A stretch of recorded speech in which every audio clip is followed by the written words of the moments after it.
दोस्तों, क्या आपको पता है एक प्लेनेट और एक स्टार कितने बड़े हो सकते हैं, यानी कि उनकी साइज लिमिट क्या होती है। और हमारे यूनिवर्स का खोजा गया अब तक का सबसे बड़ा ब्लैक होल टॉन 618 कितना बड़ा है। और क्या आप एक ऐसी स्टार की कैटेगरी के बारे में जानते हैं जो कि अंदर से ब्लैक होल और बाहर से एक स्टार होते हैं। आज की इस वीडियो में हम इन सभी सवालों के जवाब जानने वाले हैं, तो बने रहिएगा वीडियो में एंड तक।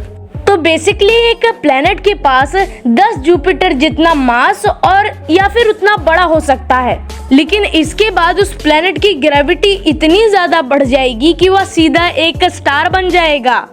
और एक जुपिटर लगभग 1300 धरतियों के बराबर होता है, यानी कि 13,000 धरती जितना एक प्लेनेट। लेकिन एक स्टार की लिमिट क्या होती है? तो बेसिकली एक स्टार 200, 250 से 300 सूरज जितना ही बड़ा हो सकता है। उसके बाद उसकी ग्रेविटी इतनी ज्यादा बढ़ जाएगी कि वो खुद की ग्रेविटी में कोलैप्स होकर एक न्यूट्रॉन स्टार बनाएगा या फिर तो एक ब्लैक होल। इस लिमिट को कहा जाता है द एडिंगटन लिमिट।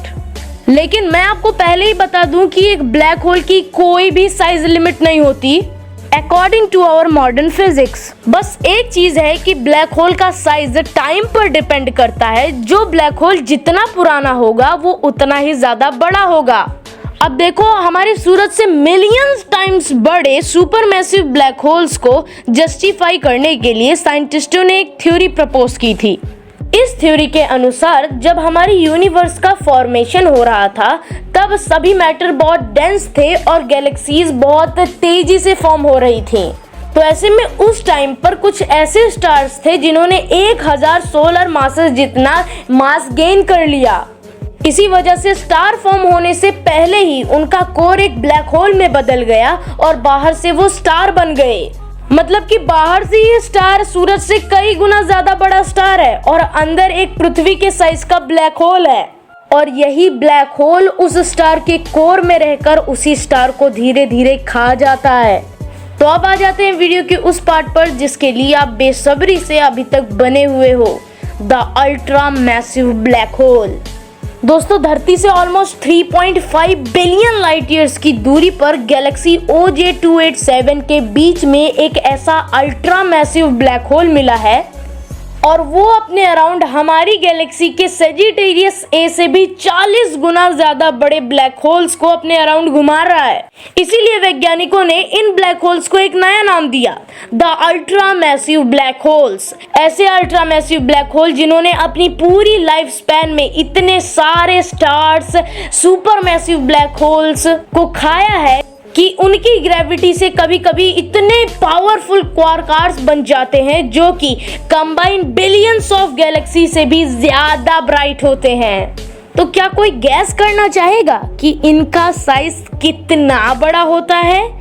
नहीं तो मैं आपको बता दूं, तो अगर उस ब्लैक होल की बात करें जो कि OJ287 गैलेक्सी के सेंटर में है, तो वो इतना बड़ा है कि उसके अंदर हमारे सोलर सिस्टम जैसे 3 सोलर सिस्टम आराम से समा सकते हैं। और अगर इसे अभी तक के खोजे गए सबसे बड़े ब्लैक होल से कंपेयर किया जाए, यानी कि TON 618 से, तो ये ब्लैक होल पहाड़ के सामने एक इंसान जैसा लगेगा। तो guys, TON 618 black hole 66 billion सूरज जितना भारी है और इसकी ब्राइटनेस तो ट्रिलियंस ऑफ स्टार्स को कंबाइन करने के बाद जितनी ब्राइटनेस होती है ना, उससे भी ज्यादा है। और साइज तो यार बहुत ह्यूज है। मतलब अगर हम लाइट की स्पीड से भी ट्रेवल करें ना, तो हमें इवेंट होराइजन से सिंगुलैरिटी तक पहुंचने में 1 हफ्ता लग जाएगा। और ये नतीजा इस ब्लैक होल के 10 बिलियन साल पुराने फोटो को स्टडी कर निकाला गया है। और ये ब्लैक होल हमसे 18 बिलियन लाइट ईयर्स की दूरी पर है। मतलब ऊपर के उन 8 बिलियन सालों में जितने छोटे बड़े स्टार्स, प्लैनेट्स और ब्लैक होल्स को इसने खाया है, उसके बाद जितना ये ब्लैक होल एक्सपेंड हुआ है, उसके बाद लाइट को इवेंट होराइजन से सिंगुलैरिटी तक पहुंचने में कितना टाइम लगेगा, नो आइडिया। बट जिस चीज का हमें आइडिया है वो ये है कि ब्लैक होल चाहे जितना भी बड़ा हो या जितना भी छोटा, एक चीज उसके कोर में सेम होती है, वो होती है पॉइंट ऑफ सिंगुलैरिटी। और वही पॉइंट ऑफ सिंगुलैरिटी तो एक्चुअल ब्लैक होल होता है, लेकिन जिसे हम नापते हैं वो होता है इवेंट होराइजन।